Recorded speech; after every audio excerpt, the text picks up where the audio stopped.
السلام عليكم، ازيكم يا احلى متابعين؟ عاملين ايه النهارده؟ ان شاء الله هنعمل مع بعض 4 افكار جديده ومختلفه للعيد، اوعدك اول مره تكون فيها عندي في القناه. اول حاجه طبعا الباترون ده هبدا ان انا الونه. الباترونات اللي انا هستخدمها في الفيديو هنزلها على صفحتي على الفيسبوك وعلى قناه التليجرام، وهسيب لكم اللينك تحت في صندوق الوصف للي حابب ان هو ينفذها. هبدا بقى الون الباترون كله بالشكل ده. طبعا الالوان كل واحد بيلون على حسب ذوقه وعلى حسب اللون اللي هو حابه. خلاص هلون بقى الشكل كله بالطريقه دي.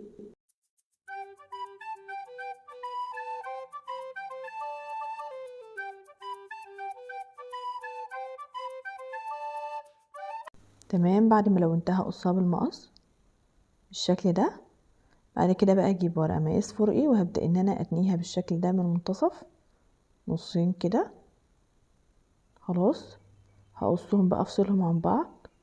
انا هستخدم نص واحد بس، هتنيه كده نصين وبعد كده هتني برضو نصين كده بالشكل ده، بحيث الورقه تبقى متنيه 4/4 قد بعض بالجلو بقى. وهبدا ان انا اعوص الورقه الاولى جلو واثبت عليها الشكل الاول اللي هو راس الخروف بالشكل ده.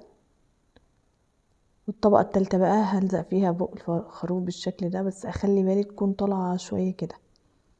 تمام اهو، تكون طالعة لبره شوية اهو، بحيث لما يتقفل يديني تكملة البق وفي نفس الوقت التفاصيل اللي جوه متكونش باينة اوي. كمان هقطع شريطين طوال كده دول عشان اثبتهم ورا عشان اعرف احرك. انا حطيتها في الاول فوق بس لقيتها مش مالكة يعني، فهحطها في تاني واحدة وتالت واحدة. خلاص الورق ده هحطه في المربع التاني والمربع التالت اهو. شلتها واحطها في المربع التاني بالشكل ده.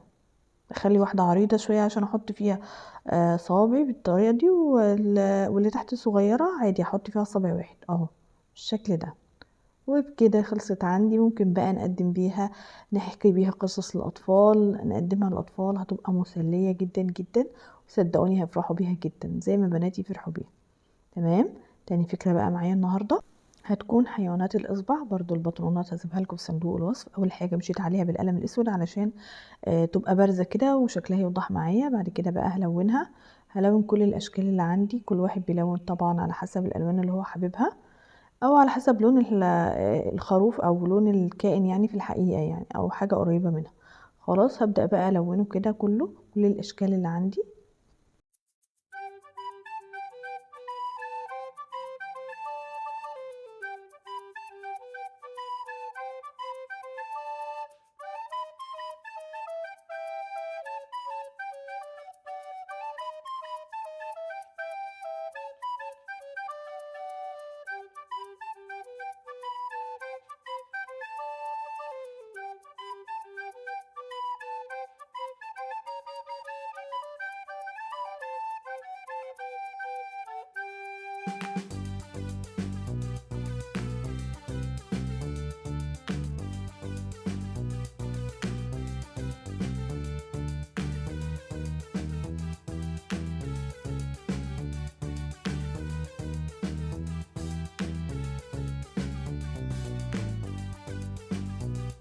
تمام، بعد ما لونتها كلها بقى ابدا اقصها بالمقص شكل كده بالطريقه دي.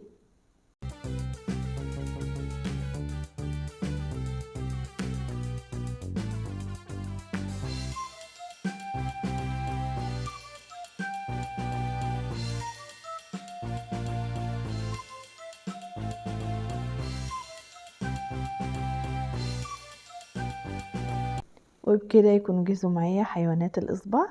برضو نقدر نحكي بيهم حكايات مسليه جدا للاطفال، نعرفهم بقى بالحيوانات بقرة خروف ونحكي لهم قصه حلوه مسليه كده. بصوا ممكن نمشيها كده بالطريقه دي، بجد مش عايزه اقول لكم اطفالي كانوا مبسوطين بيها جدا جدا. جربوها ومش هتندموا. تمام، هعمل نفس الموضوع في الحصان والخنزير. تمام،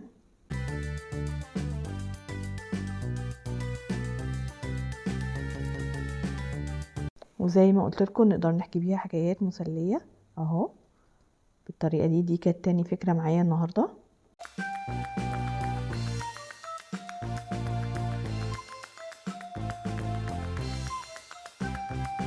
هنيجي لتالت فكره بقى، دي فكره مختلفه شويه. اول حاجه بقى هبدا ان انا اقص كده الحواف اللي طالعه بره. انا عايزه الاجزاء بتاعه الخروف بس اهو، هقصها كده تمام بالشكل ده. انا حابه ابرز الخروف اكتر، فهبدا ان انا الونه كده عشان يبقى شكله كيوت اكتر. طبعا النشاط ده ممكن نخلي الطفل يعمله بنفسه بمقص امن كده للاطفال، ونبدا نخليهم يمشوا على الخطوط الطويله دي الطوليه دي، يبدا ان هو يقصها كده تمام. هقصها طبعا كلها داير ما يدور كده كلها.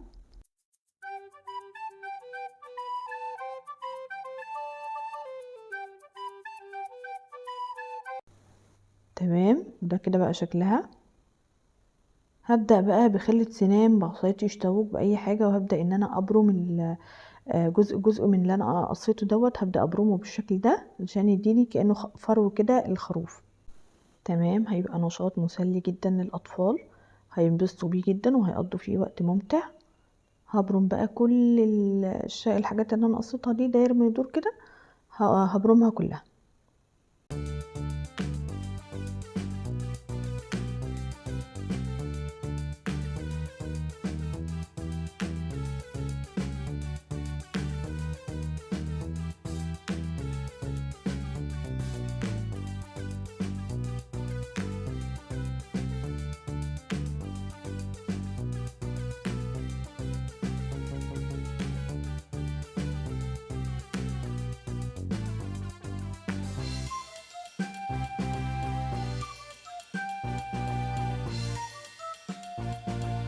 تمام بعد ما لفيت عليها كلها، انا مش حابه المنتصف يبقى فاضي، فهبدا ان انا اقص كده شرايط طوليه وهلفها برضو بخلة السنان كده، هلفها داير ما يدور وهبدا ان انا احطها في المنتصف. خلاص هعمل كذا واحده بقى حوالي 10 كلهم بنفس الطريقه.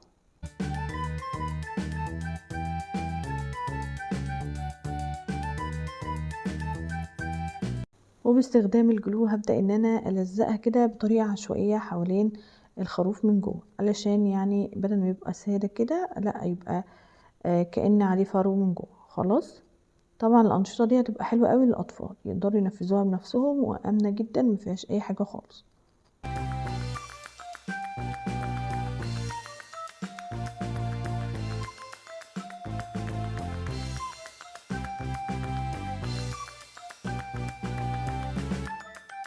ممكن نكتفي بالشكل ده، بس أنا حابة أعمل له رجل، فهبدأ إن أنا أرسم 4 رجول كده. خلاص شكل عشوائي جدا، هبدأ أرسم 4 رجول وهبدأ إن أنا هقصهم بالمقص.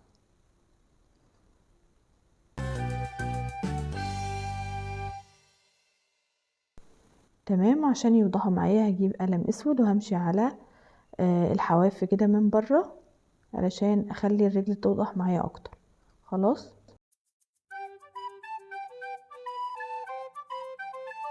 بعد ما خلصتهم هلزقهم بقى باستخدام الجلو بالشكل ده، وبكده الخروف خلص معايا.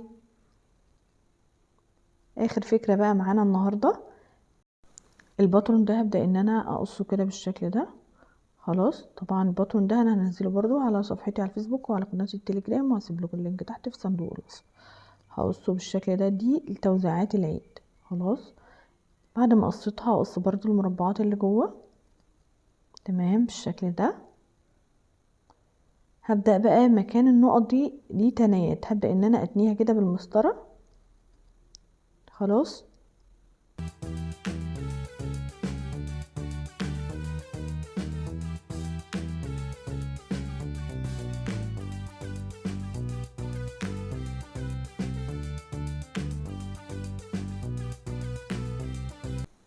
تمام هعوز بقى الجزء الصغير ده بالجلو بالطريقة دي، احاول اظبطها كده واتنين الطرفين على بعض بالشكل ده.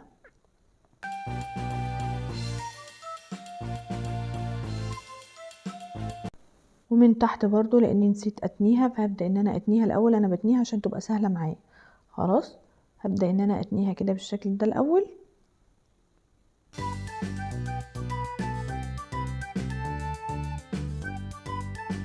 بعد كده كل جهتين قدام بعض هلزقهم في بعض بالشكل ده، وادخل المسطرة علشان اضغط عليها من جوه علشان يلزق كويس اهو بالشكل ده. وبرضو الطرفين الاخرانيين برضو الخارجيين يعني هبدأ ان انا الزقهم بالطريقة دي. تمام. هجيب بقى الهدية او العيدية اللي عايزة اهديها للاطفال وادخلها بالشكل ده، وهجيب قطعة صوف بقى، قطعة صوف، قطعة ستان، قطعة خيش، اي حاجة متوفرة عندك، وهبدأ ان انا اقفل بيها الشكل اللي عندي بالطريقة دي. ممكن تكتفي بكده بس انا حابة ازينها اكتر واخليها مناسبة للعيد اكتر. فهجيب بقى انا عندي الاشكال دي، عيد سعيد، عيدكم مبارك، حاجات كده يعني بمناسبة العيد. هبدأ ان انا اقصها بالشكل ده. خلاص، هقص بقى اظبطها على قد الشكل بالظبط، وباستخدام الجلو هلزقها بقى بالشكل ده. اظن شكلها كده بقى مبهج اكتر. اتمنى افكار النهارده تكون عجبتكم، وقولوا لي تحت في التعليقات انهي فكره عجبتكم اكتر. لو افكار النهارده عجبتكم متنسوش تعملوا لي لايك وشير وسبسكرايب، ومع السلامه.